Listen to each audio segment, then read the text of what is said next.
अमरावती ग्रामीण जिल्ह्यात अवैध रेती वाहतुकीवर कारवाई करण्यात आली आहे।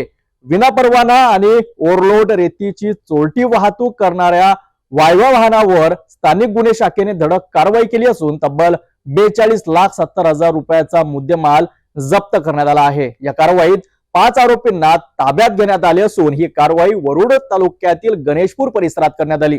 पोलीस अधीक्षक अमरावती ग्रामीण विशाल आनंद यांच्या मार्गदर्शनाखाली जिल्ह्यात वाढत्या अवैध रेती चोरीला आळा घालण्यासाठी स्थानिक गुन्हे शाखेला विशेष सूचना देण्यात आल्या होत्या। त्याच अनुषंगाने पोलीस निरीक्षक किरण वानखडे यांच्या मार्गदर्शनाखाली स्थानिक गुन्हे शाखा अमरावती ग्रामीण येथील पोलीस उपनिरीक्षक सागर हटवार यांच्या पथकाने शुक्रवार 30 जानेवारी रोजी वरुड पोलीस ठाणे हद्दीत पेट्रोलिंग दरम्यान गुप्त माहितीच्या आधारे ग्राम गणेशपूर परिसरात सापळा रचला।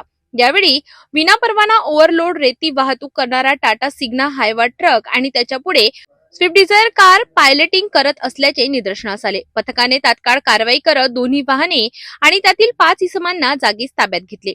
प्राथमिक चौकशीत आरोपी विना परवाना व विना रॉयल्टी शासनाची रेती चोरी करून महसूल बुडवत असल्याचे स्पष्ट झाले। या कार्यवाहीत Tata Signa Hyva dumper 10 brass रेती, Swift Dzire car, 5 Android mobile असा एकूण 42,70,000 रुपयांचा मुद्देमाल जप्त करण्यात आलाय।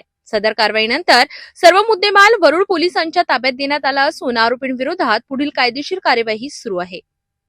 अमरावती ग्रामीण मध्ये अवैध रेती वाहतुकीवर पोलिसांचा हा मोठा प्रहार मानला जात असून पुढील काळातही अशाच कठोर कारवाया सुरू राहणार असल्याचा थेट इशारा पोलिसांनी दिला आहे।